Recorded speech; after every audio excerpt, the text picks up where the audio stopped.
Assalamualaikum warahmatullahi wabarakatuh. Hello everyone.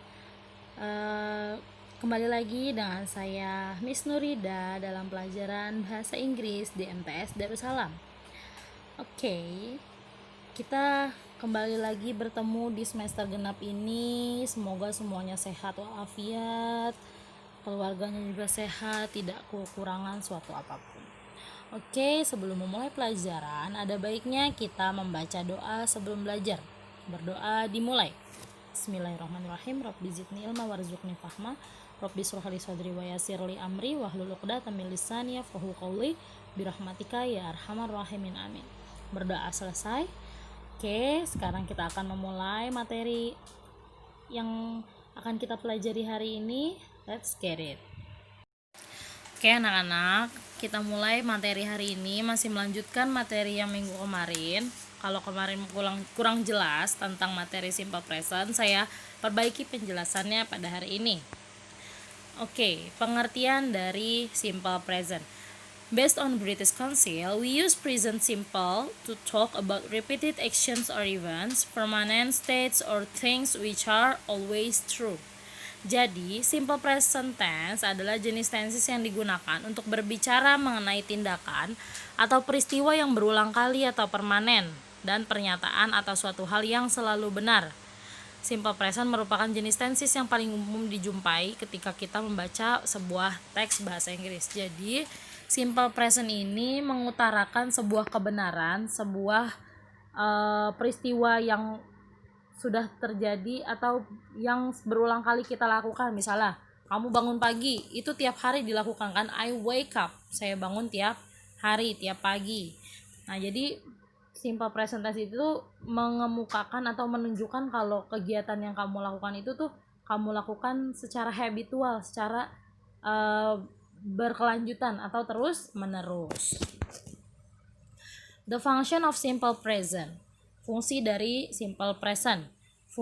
Fungsi simple present tense dilansir dari BBC. We use the present simple for things that we do regularly and for facts, habits, truth, and permanent situations. Fungsi dari simple present tense adalah untuk menyatakan fakta, kebiasaan, kebenaran, dan situasi yang permanen. Fakta, apa yang benar, sesuatu yang sudah pasti betul. Kebiasaan, sesuatu yang kamu lakukan setiap harinya. Kebenaran dan situasi yang permanen yang akan kamu lakukan secara terus menerus. Berikut adalah beberapa contoh simple present tense. Yang pertama, menunjukkan fakta. Jakarta is the capital city of Indonesia. Jakarta adalah ibu kota Indonesia. Indonesia has thousands of islands. Indonesia mempunyai beribu-ribu pulau. Lalu yang kedua, menunjukkan kebiasaan. Contohnya adalah I go to bed at 11 p.m. Aku tidur pukul 11 malam. My father goes to the office by car. Ayahku pergi ke kantor naik mobil. Kebiasaan kesehariannya. Menunjukkan situasi permanen. I live in Bandung. Aku tinggal di Bandung. Aku tinggalnya di Bandung. Permanen, secara terus menerus. My sister works in a school. Kakakku bekerja di sebuah sekolah.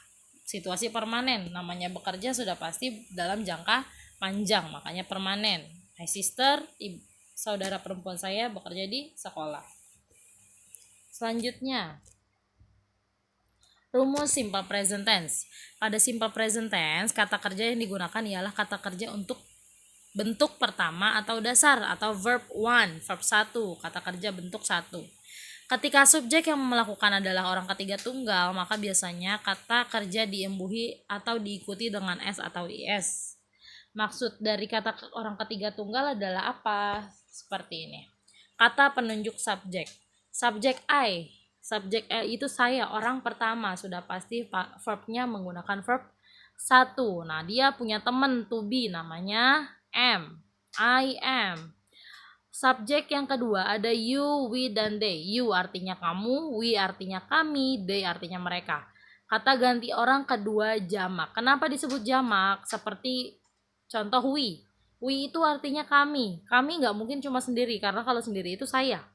Jadi kami itu udah pasti 2 orang atau lebih.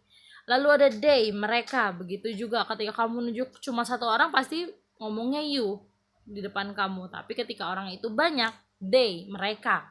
Pasti lebih dari 2, makanya jamak. Orang kedua, orang yang dibicarakan. Orang yang ada di depan kamu. Lalu ada she, he, it. She untuk dia perempuan, he untuk dia laki-laki, dan it untuk benda atau untuk sesuatu yang belum jelas jenis kelaminnya. She, he, it ini digunakan sebagai kata ganti orang ketiga tunggal. Yang dibicarakan cuma satu orang, cuma satu benda. Makanya pakainya she, he, it. Kalau yang diomongin cewek she, yang diomongin cowok he, yang diomongin adalah mengenai sebuah topik atau benda itu it. Biasanya kalau misalnya she, he, it ini verb 1 ditambah s atau is di belakang verbnya.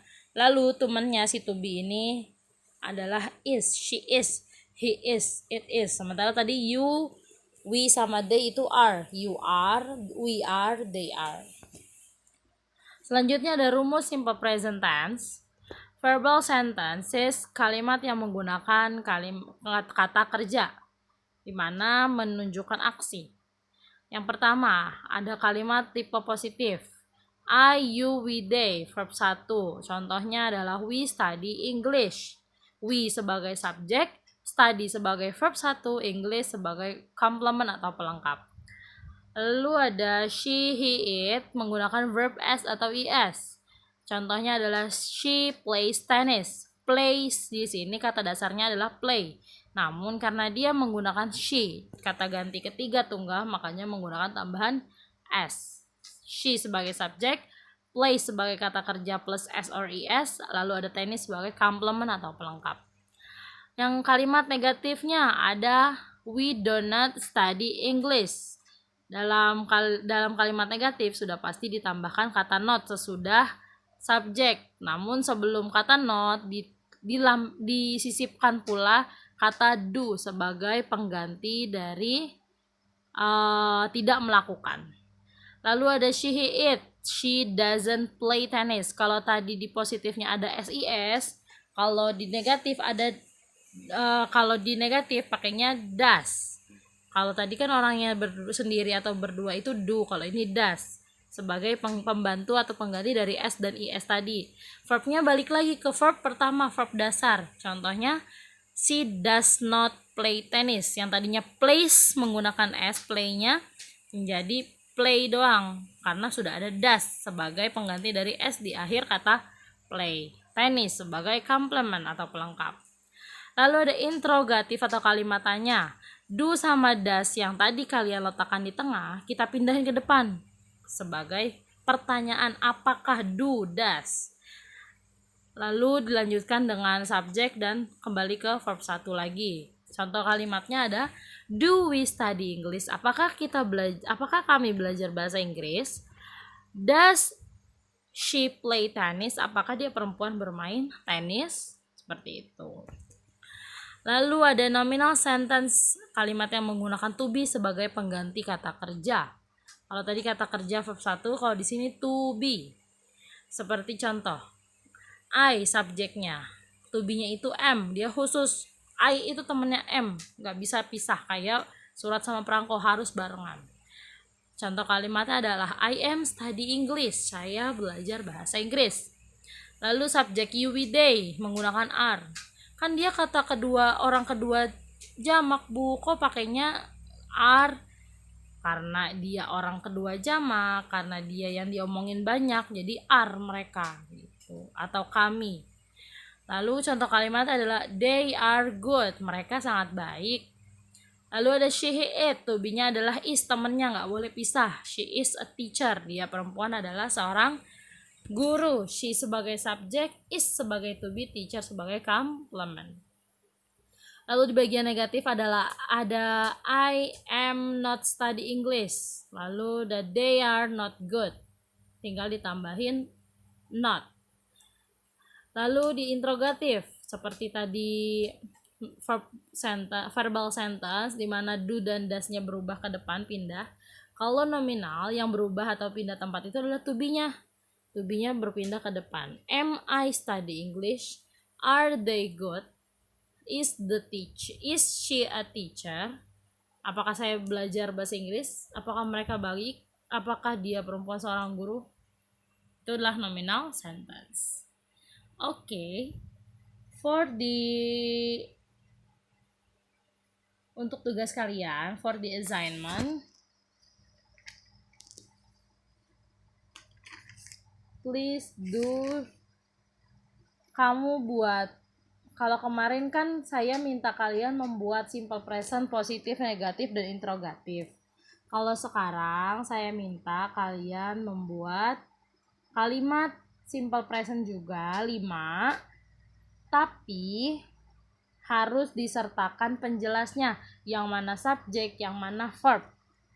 Ya, 5 aja boleh. Misalnya negatif, positif itu bebas. Yang penting kalian bikin 5 buah. Kalian buat dengan menjabarkan apa aja yang ada di kalimat tersebut. Oke? Nanti dikirim melalui Google Form. Jangan lupa tetap semangat dalam belajar. Semoga kalian selalu sehat sehingga kita bisa bertemu di lain waktu. Oke, wassalamualaikum warahmatullahi wabarakatuh.